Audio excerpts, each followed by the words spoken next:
看你往哪儿跑！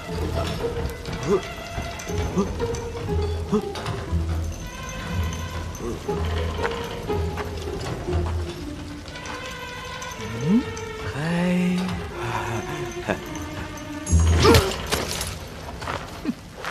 过来！哎，一会儿你们谁都别说话，按照我的吩咐来。好。啊！起来！起来！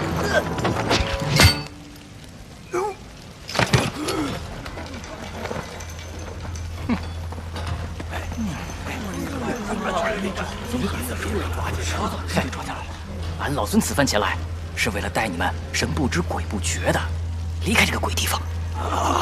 哎，别出声啊！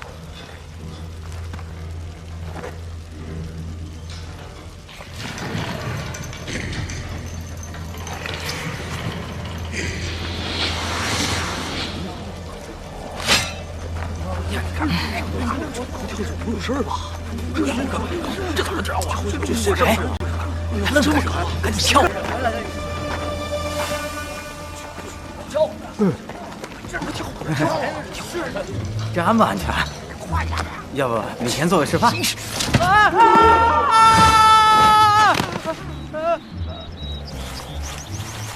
没事，成功了，我成功了！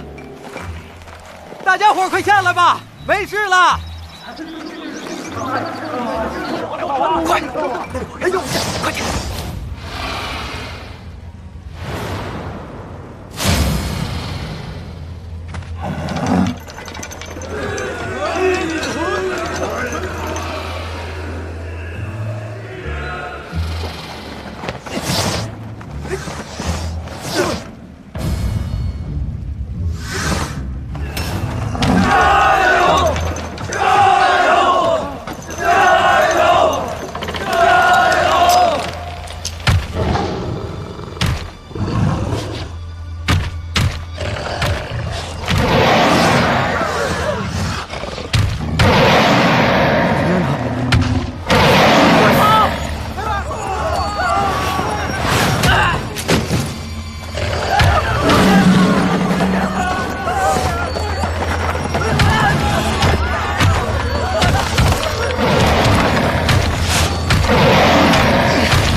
算是大功告成。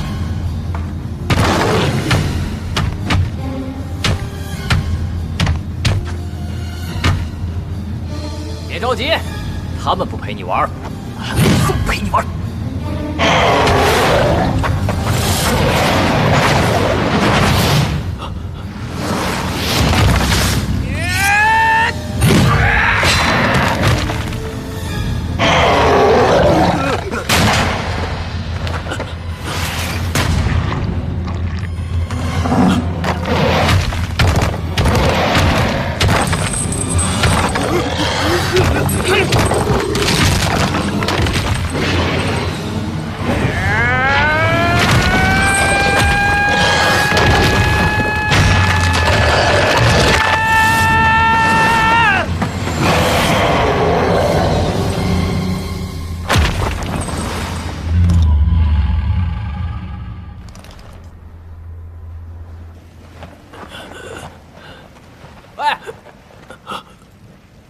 说你的，他们都走了，你怎么还不走啊？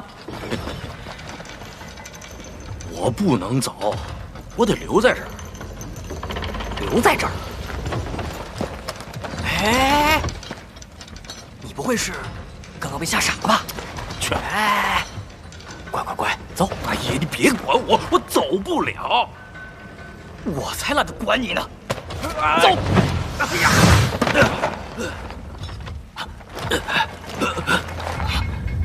天府印，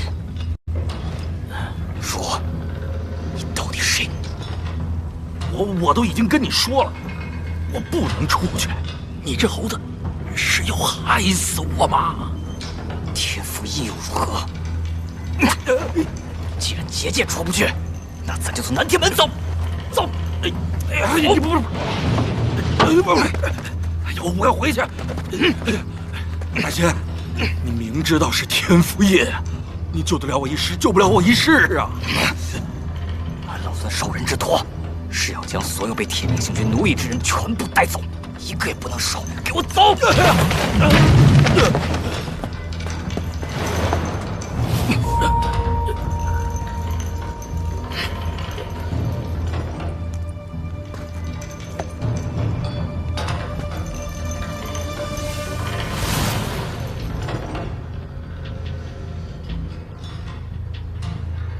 二郎，大胆妖猴，天威浩荡，岂容你在此轻易冒犯？速速放下此人，随我回凌霄宝殿伏法认罪，否则……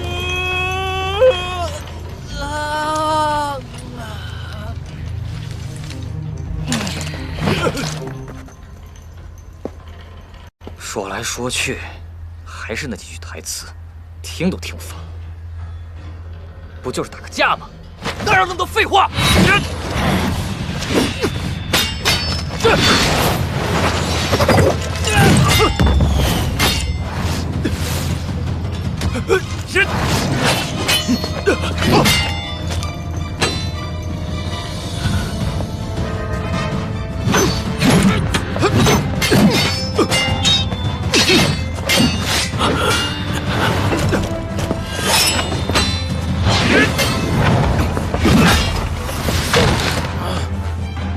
快走！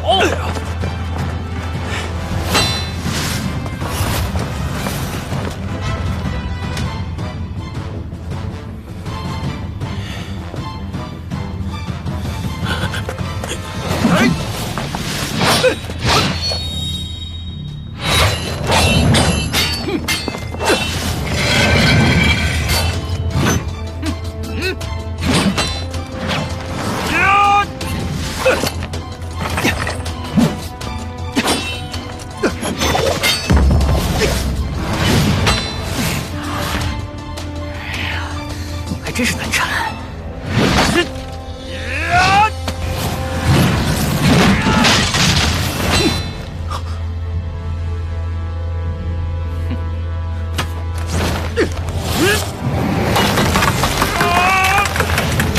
现在该轮到我了。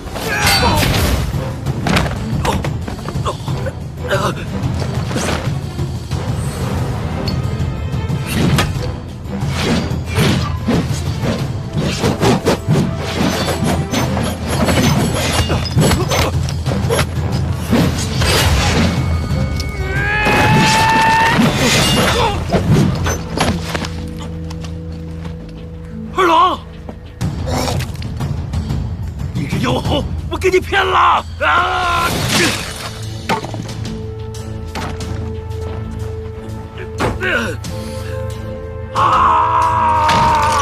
哎，你想干什么呀？别闹了，行不行？走了。哎呀，走了。你们谁都不许离开！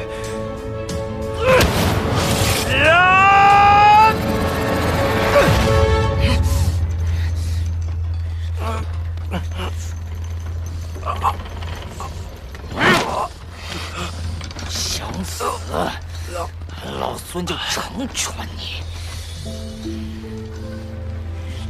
住手！放了他，我现在就跟你走。放开他！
俺老孙曾听闻过一件趣事，说是那天上玉帝的妹妹云华仙女，暗自跟人间的一介穷书生私会。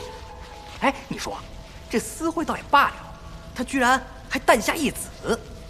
哎，后来呀，这云华仙女自知羞愧难当，独自去那桃山逍遥自在，却空留下夫君和儿子，在天庭受苦。哎，你说这件事情到底是谣言呢，还是确有其事呢？啊！你若再抹黑云华仙女，我就跟你拼命！哎呀，老八，哎，想不到你杨天佑竟然还有点骨气。来，把这汤药喝下去，它能够暂缓你体内天赋印的毒性，这样你也能好受一些。哎，喝吧。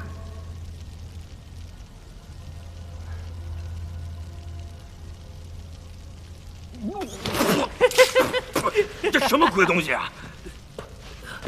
这可是俺老孙的童子尿。哎，有没有觉得你现在体内热流涌动，已经舒服多了？你什么你？俺老孙这是在救你的命。救我？你有什么本事？哼，你可别看不起猴子。虽然我解不了你身上的天赋印，但是我知道谁能够解得了它。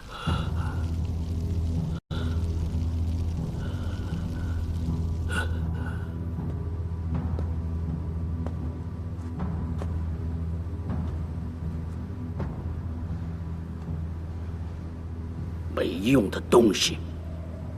身为天庭守门，居然让那猴子带着犯人从眼皮子底下逃走。你看那猢狲在下界耀武扬威的样子，天庭的脸都让你给丢尽了。谁知道是不是他故意放走的？咱们这位天官身上可流着一半凡人的血。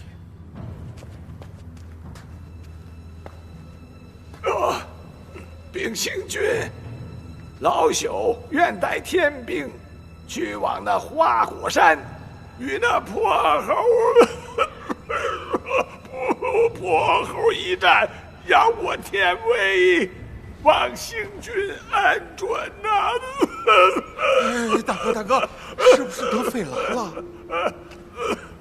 不碍事，不碍事。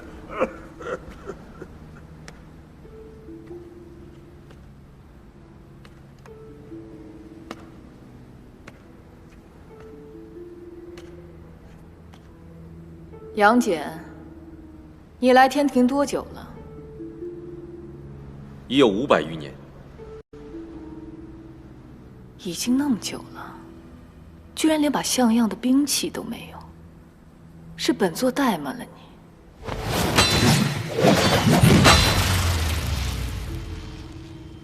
你的生父曾犯下天地难容的大罪，众神慈悲为怀，命他在绝求之域勤劳体修，积善消业。可惜他终究只是一介凡人，如今却又是错上加错。杨戬，你作为他的儿子，可否帮帮本座，帮本座好好劝劝他，劝他迷途知返呢？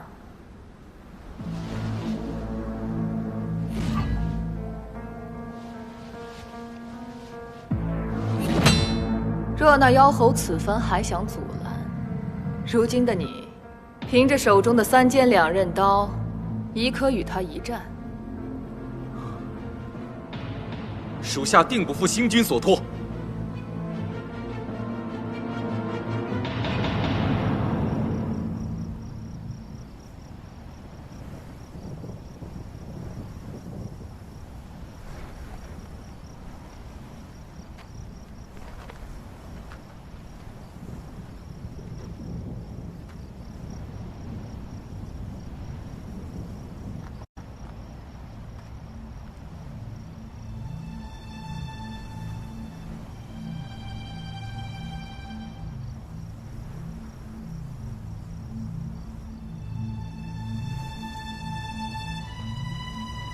说起来，这里也曾经算是东陆各州里少有的繁华之地。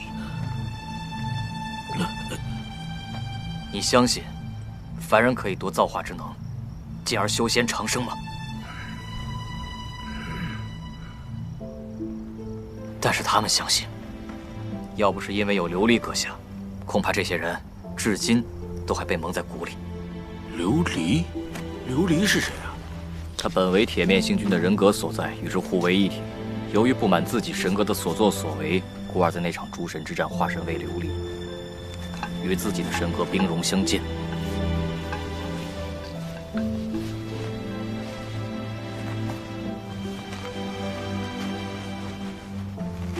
他就是我之前跟你说过的，能够解你身上天赋印的人。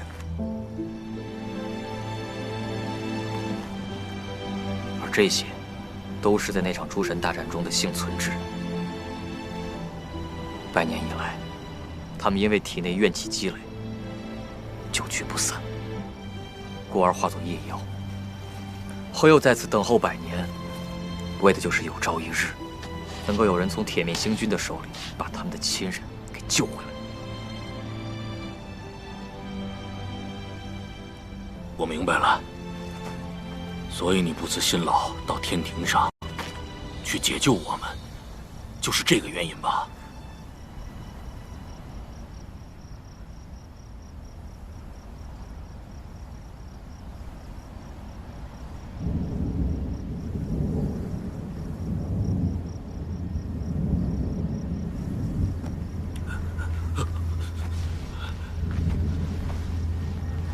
我们在这儿还要待多久啊？我快撑不住了。你急什么？要不，俺老孙再给你来一泡猴尿，让你驱寒？不。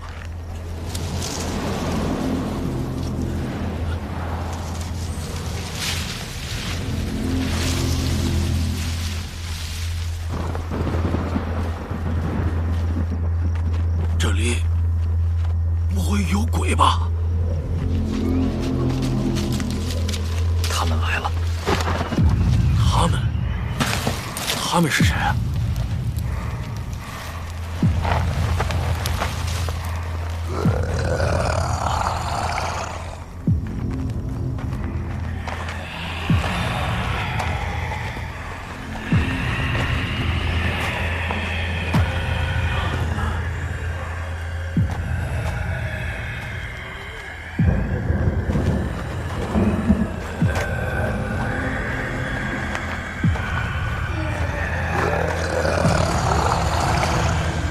妖怪，妖怪呀！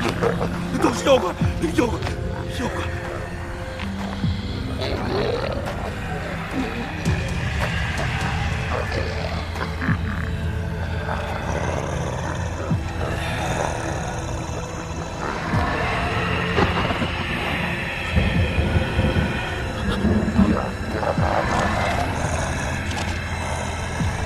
啊！铁面星君！哎。那个是琉璃，不是天上那个疯婆娘。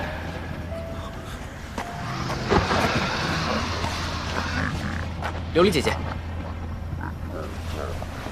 补天石，听说你也有自己的名字了。菩提师傅说我心猿意马，赐名悟空，是希望我收住元心，悟得空境。悟空，那我所托之事，你可办成了？只需等着便好了。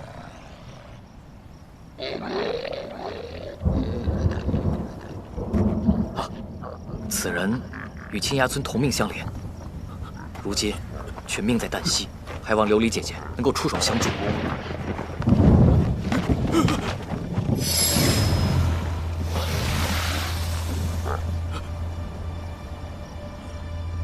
天府印，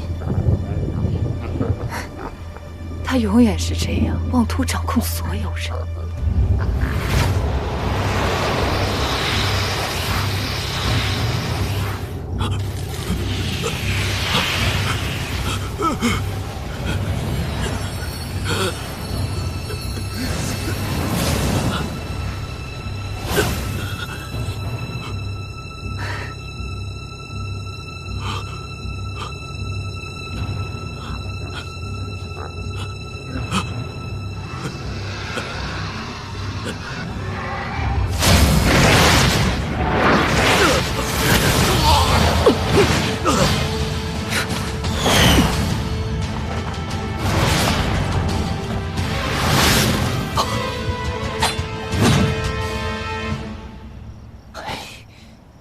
这个臭小子，早不来晚不来，偏偏这个时候来。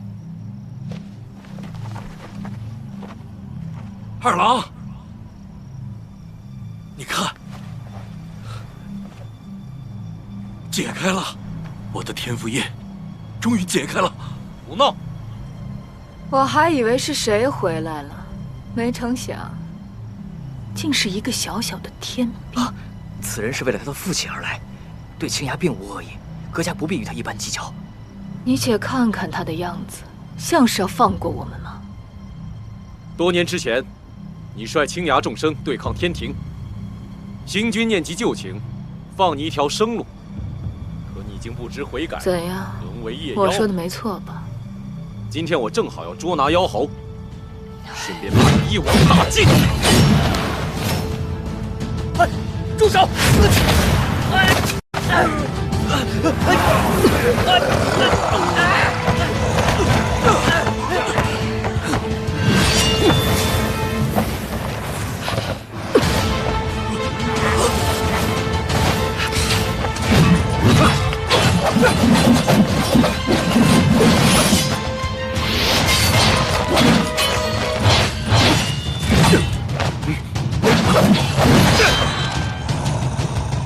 我就不信我灭不了你！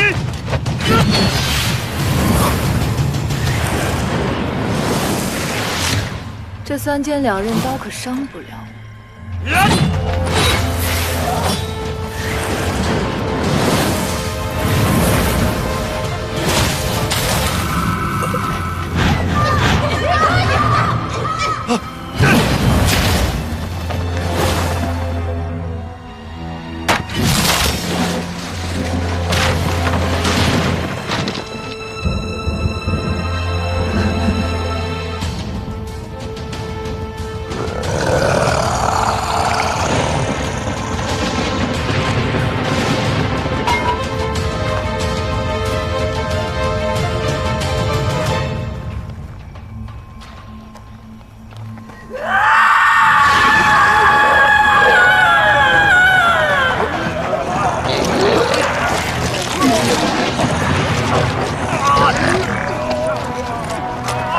想不到你体内竟暗藏如此神力，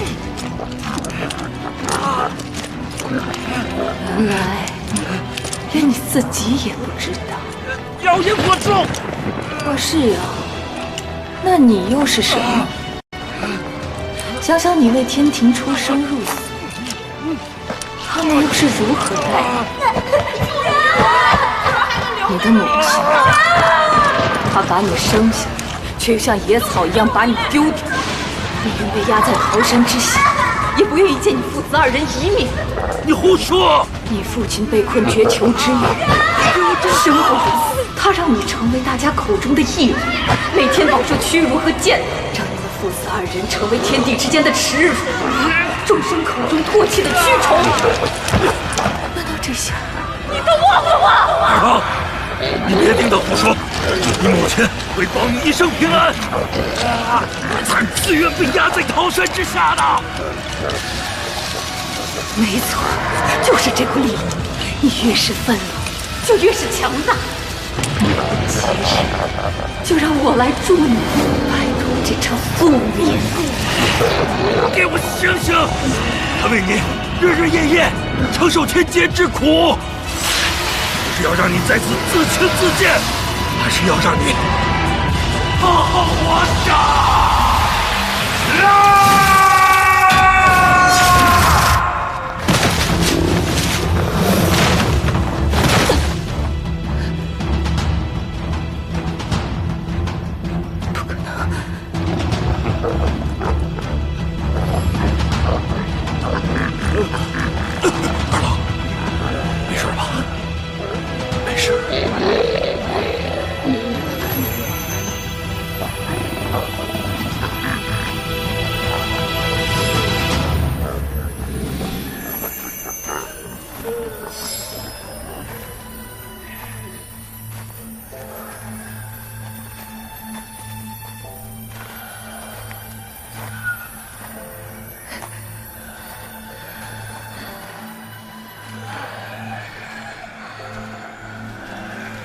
绝丘之域的百姓，他们回来了。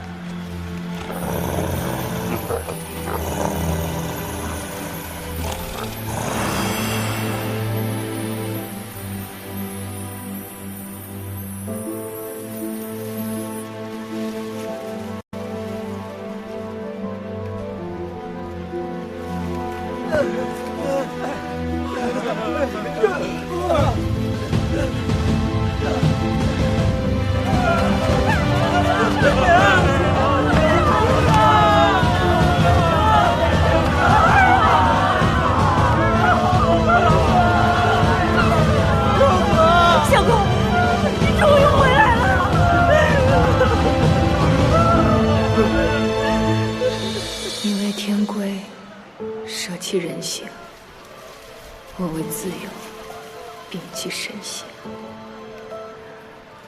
我以为我摆脱了你，但却没想到，我还是成为了你。原来错的是我呀！如果你娘能回来，我们一家人也能如他们那般团聚了。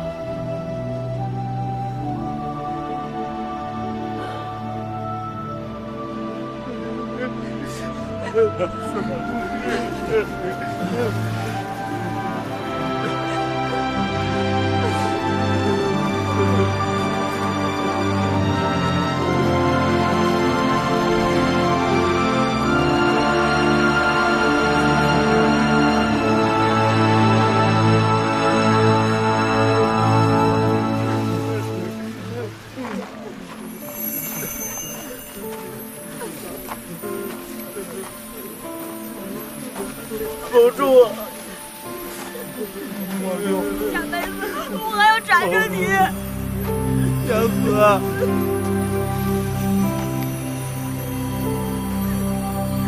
我还能倾家荡你。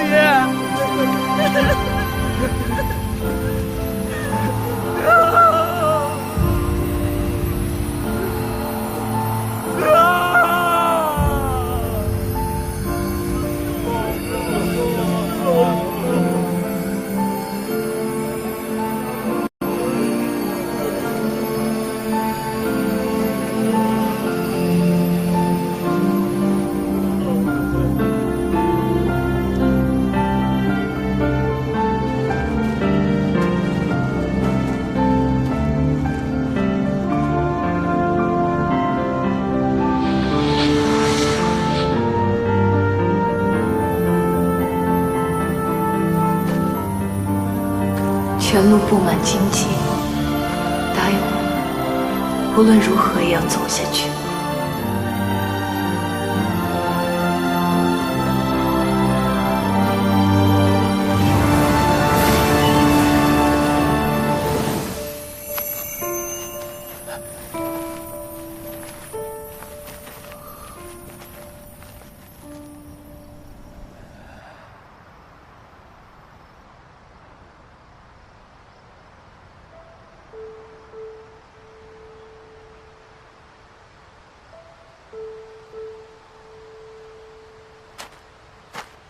唉，才知道你儿子在天庭这么受委屈，真不容易。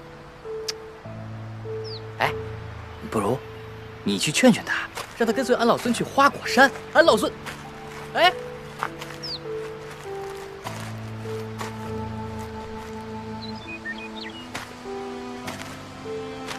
二郎，不逃了，把我送回天庭吧。好不容易才逃出来，干嘛想回去？是我拖累了你母亲，我不想再拖累你了。儿子，把我交给天庭吧。 不知道咱们家的树屋还在不在？什么？你还记得回家的路吗？记得，记得，我记得。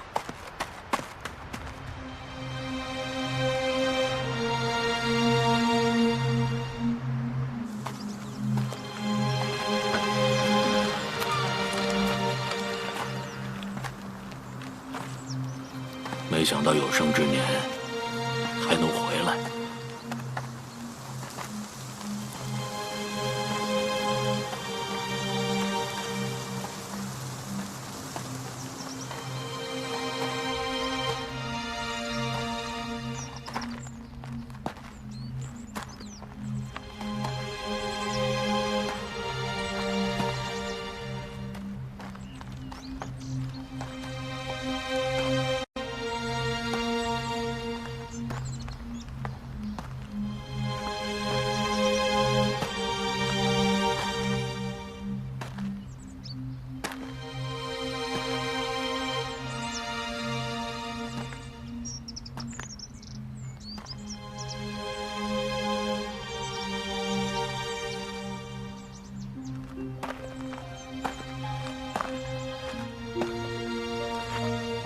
你小时候啊，特别喜欢哭，你娘亲就拿这个风车哄你，你看着它转呀转的，没想到一眨眼的功夫，你都这么大了。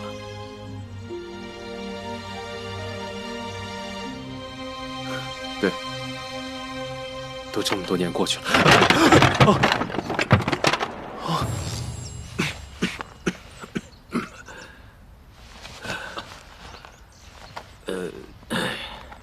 应该还能修的吧？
条件有限，今晚啊，先对付一顿。爹呀，明天好好的给你露一手。来，尝尝咸蛋如何？我听老君说过，娘在天庭是掌管八风消息、五运气候的风神。是啊，风虽无形，但无处不在。每次风起时，我都会觉得是你母亲陪在我身边。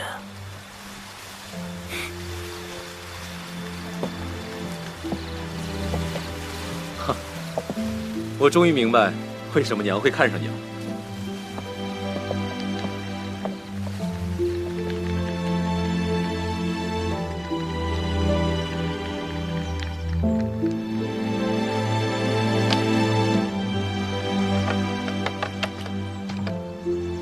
爹，修好了。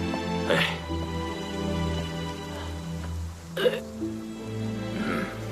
还可以吧？啊，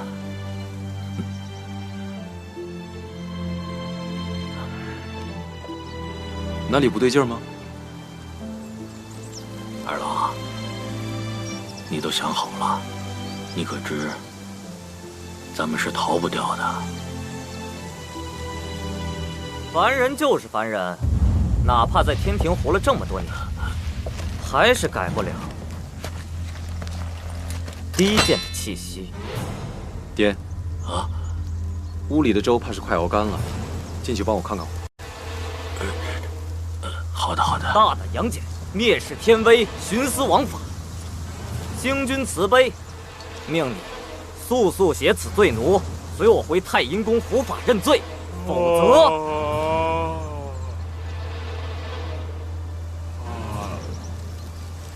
原来是这种感觉啊！果然好啰嗦。正好，早就看你小子不顺眼了。哎，打归打，你要是敢把我院子里的东西打烂的话，我可绝对饶不了你啊！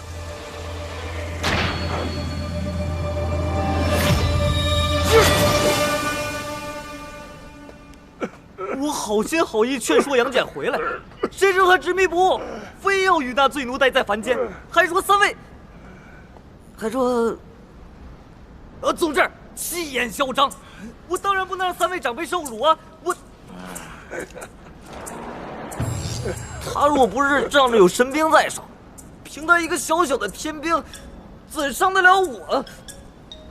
反了！杨戬只怕是要反了！来人呐，随老朽下凡去捉拿这孽畜！抄家伙！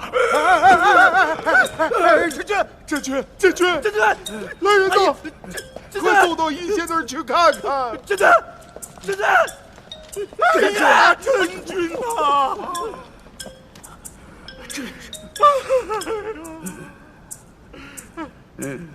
你说，老君他一向公允秉正，怎么教出杨戬这个离经叛道之徒？这要是传出去啊，老君的颜面何在呀？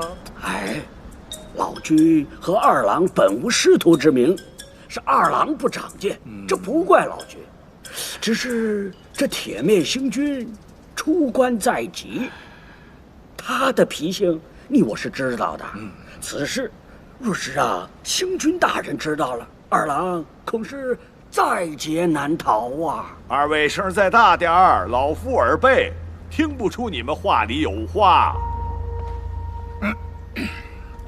也罢，待老夫亲自下凡走一趟。哎，老君留步啊！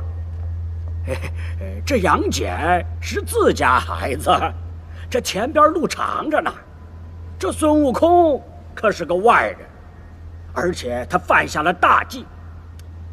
咱们可给自家孩子留一个在铁面星君面前赎罪的机会呀！老夫自有分寸。好，真是高明。二郎啊，你这么单肩背这个箩筐不行啊！怎么了？会把肩膀背坏了。哎呀，你就别管我了，我就爱这样背啊！啊？那位老先生在干什么呀？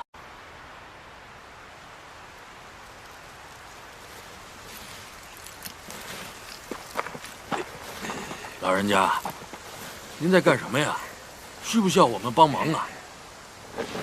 哎呦，几年前我偶遇这条小鱼儿，甚是喜欢，把它养在水缸之中，日日以谷物为食，悉心照料。却不想，它长大之后啊，竟对外面的世界心存念想，总想找机会离开。小鱼啊，小鱼，你只知道外面的世界好，哎，却不知道，你离开了水，只是死路一条啊！我来帮你吧，爷。你腿脚不便，早点回家吧。老人家我来帮就好了。这样也好啊，免得他伤心失神，再出什么差池啊！老人家，您节哀啊！啊！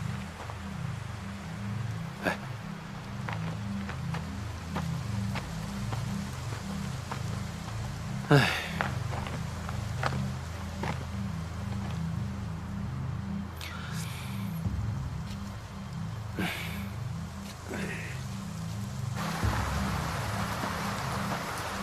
老人家，你到底要我背你背到什么时候啊？哎呀，你背我这一点就嫌累了，也不想想小的时候是谁整天把你背在身上。怎么着？如今有了老爹，就不要老君了吗？哎，老君啊，我既然把我父亲带到这里来了，就不准备再回到天庭去了。我更加不会让我的父亲回到那个暗无天日之处。杨戬啊，杨戬，你当真要做那个可死的鱼吗？或许对于他们来说，就算是稍纵即逝的自由，也总比一辈子关在那个小小的水缸当中要宝贵得多。自由？哎，看来你已经见过琉璃了。你们只知道铁面星君为达目的不择手段，却不知道曾几何时，他也时常将这二字挂在嘴边呐。哼，他高高在上，他又怎么会知道这两个字对芸芸众生的意义呢？他比任何人都懂。100年前，玉帝让铁面星君带统三界秩序，掌万物法则。后来，星君发现他内心的人格对众生存有怜悯，而这怜悯之心却在偷偷地影响着他的判断。于是，他决定留神格，舍人欲。自此，才有了你眼中这位杀伐果断的铁面星君。怎料那被抛弃的人格流落凡间，以自由之名化身为众生拥戴的琉璃，对抗自己的神格铁面星君。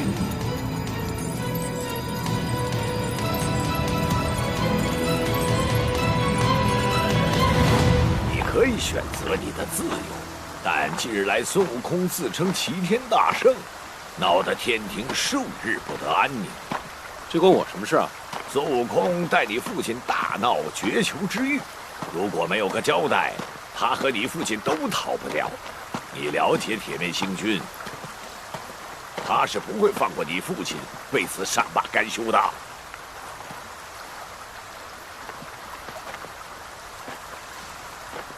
只要你让孙悟空认罪伏法，便可戴罪立功。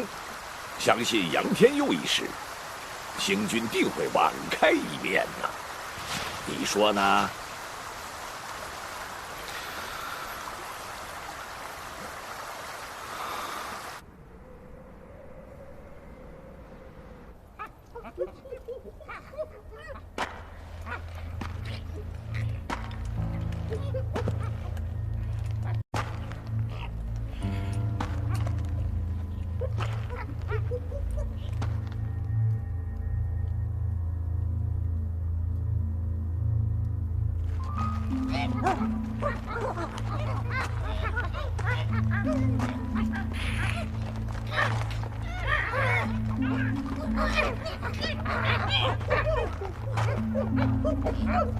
孩儿们，此人与我是旧相识，孩儿们都散了吧。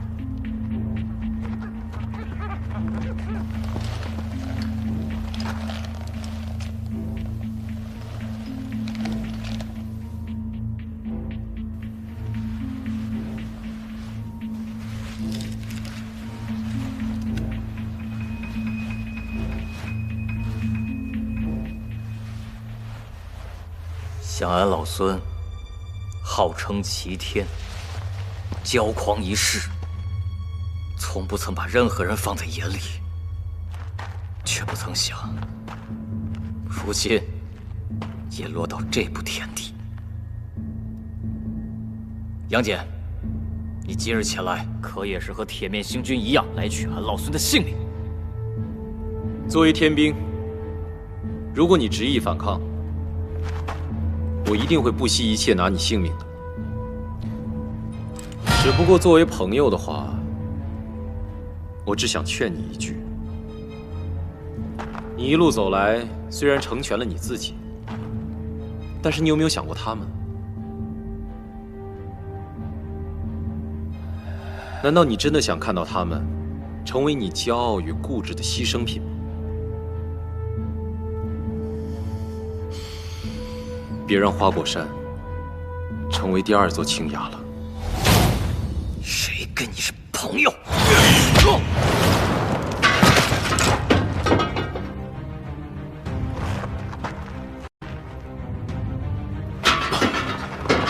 拿起武器！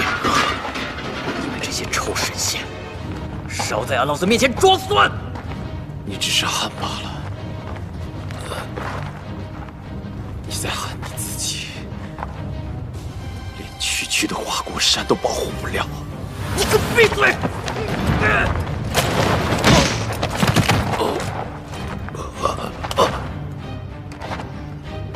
你喊自己自称齐天大圣，可是在这天地间，你却只是一只无人在意的石猴。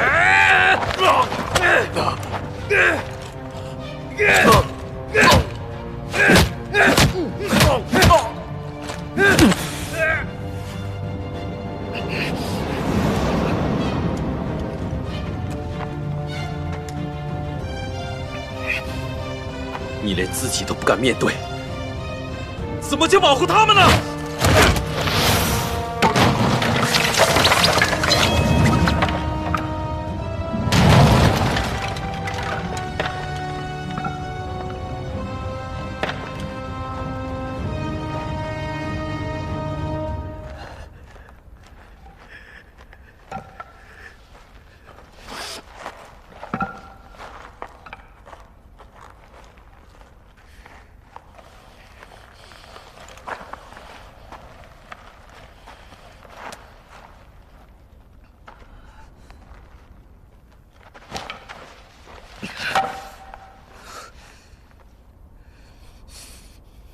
跟我回去吧，不管发生什么事，我们一起面对。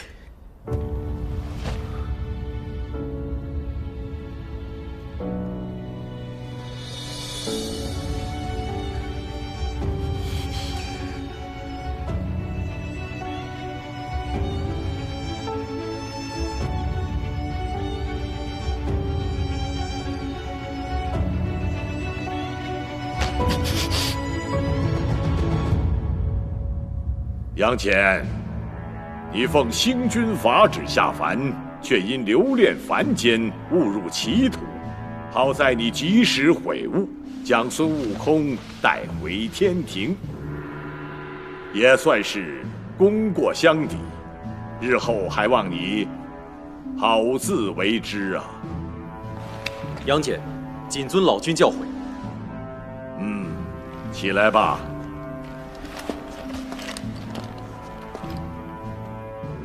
悟空，你目无法纪，屡犯天条，创下诸多祸事，你可知罪？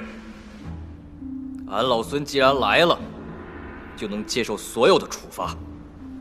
你行迹恶劣，本该严惩，但天恩浩荡，念你乃女娲补天之时所化，身负天地灵气。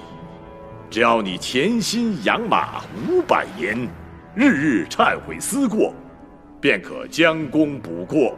你可愿意接受？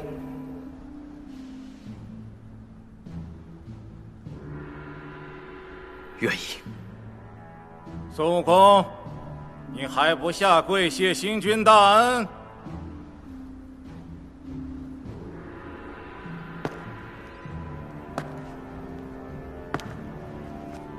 俺老孙早就说过，此生不归任何人。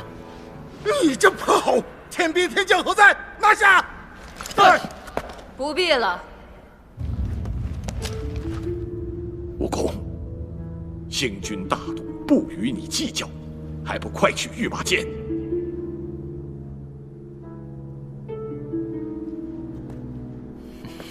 慢着，孙悟空，告诉本座，你与琉璃口中的自由实现了吗？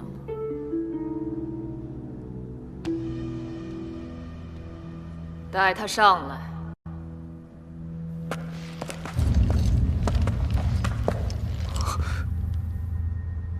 逃不掉的，阿牛，谁都逃不掉的。我们有生有世，都要被困在这绝秋之域里头。站起来！再也回不去了。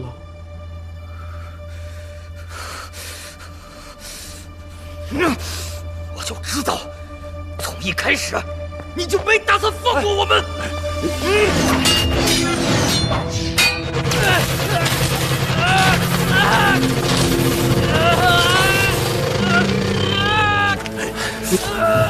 杨戬，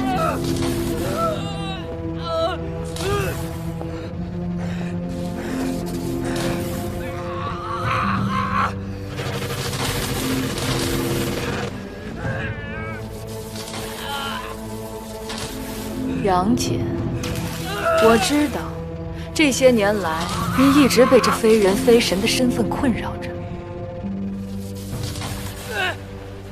此物名为九转仙丹，它可助你父亲永脱肉体凡身，远离生死之苦，飞升成仙。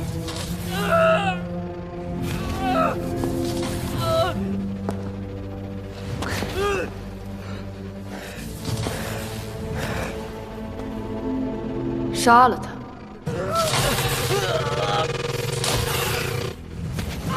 你的父亲就可以成为跟我们一样的神。你的母亲与凡人结合，诞下了你。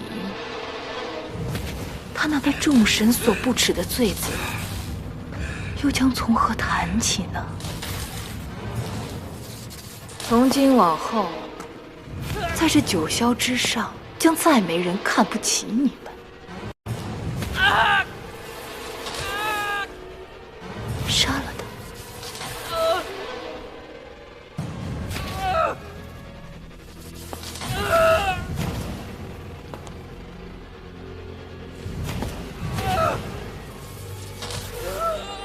我从小到大都遭众人拜谒，思念父母而不得团聚。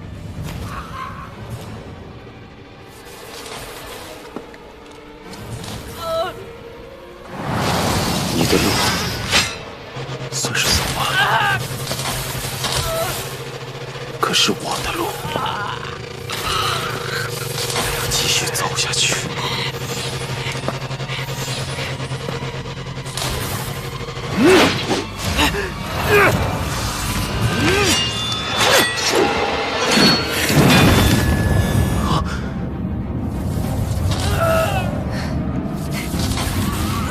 这天地间怎会有如此好事？凡人永远都只是凡人，不可能成神。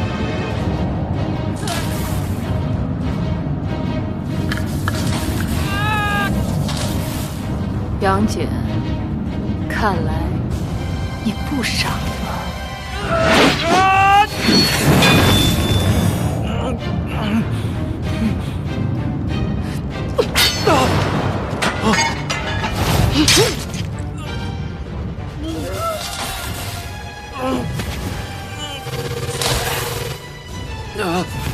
明明可以成神，为什么要自寻死路？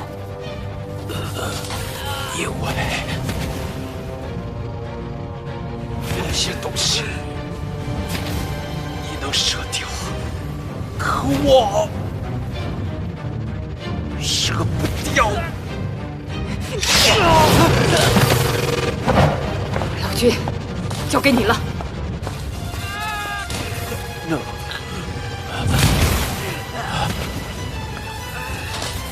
二郎，你命中定有此劫，你可要安然度过呀！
这就是他与天作对的下场。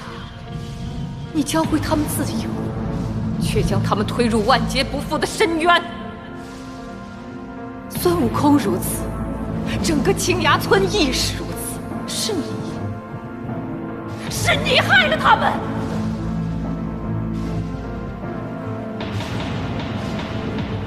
我没有错，错的是你。我没有错。我一点错都没有，是你害了他们，是你的错。今日，我便引9天玄雷将这泼猴形身俱灭。我要让这3界明白何为秩序，我让这众生不敢妄动执念，我让这万物再无放肆可言。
怎么了？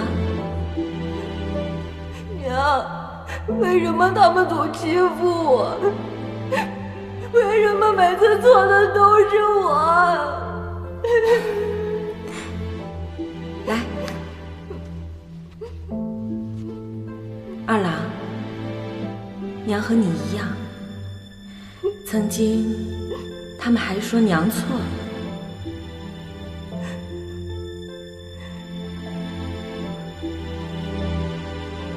后来呢？后来娘就有了你呀。娘成为了天底下最幸福的人。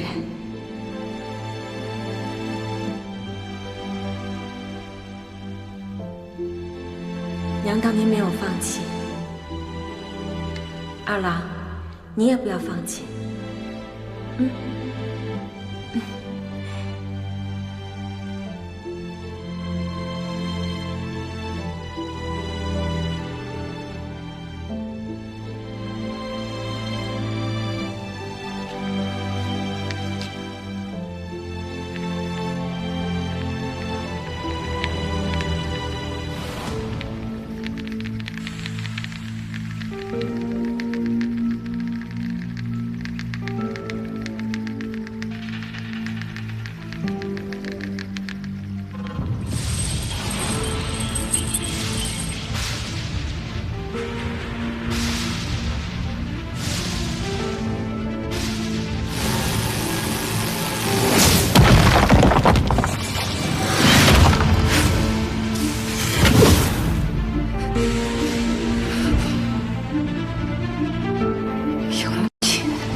怪本座一时疏忽，竟让你这孽障开了天眼。铁面星君，神性和人性本该共存，两者缺一不可。可你身兼仙职，却连自己都接纳不了，又如何接纳众生呢？一派胡言！凡人如草皆死不足惜，只有神才是这天地间至高无上的存在。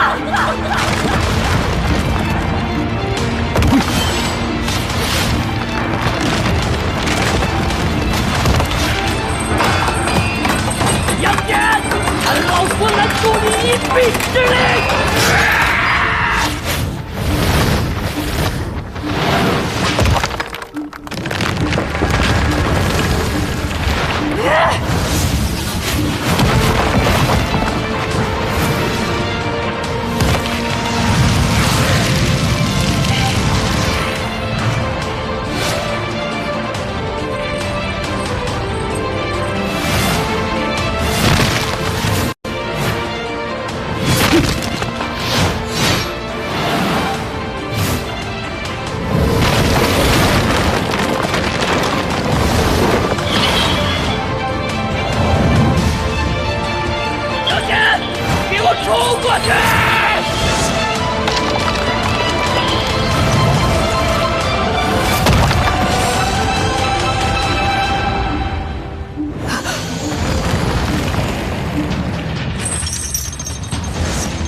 翼而飞。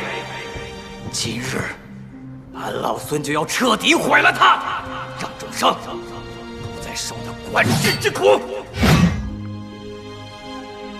一切都是铁面星君所为，与天庭无关。你若将其毁掉，便会引来三界动荡。哼，三界动荡又如何？这天宫，俺老孙闹定了。若你执意如此，那就先打过我再说吧。后来的故事，大家就都知道了。倒霉的我被如来佛祖压在五指山下500年，说是让我等一个东土大唐而来的取经儿。取经儿，不就是和尚？我才懒得等呢。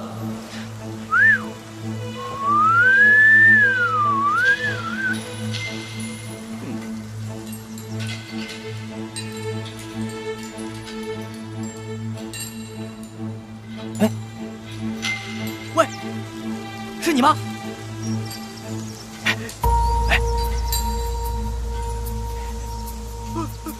妖怪啊！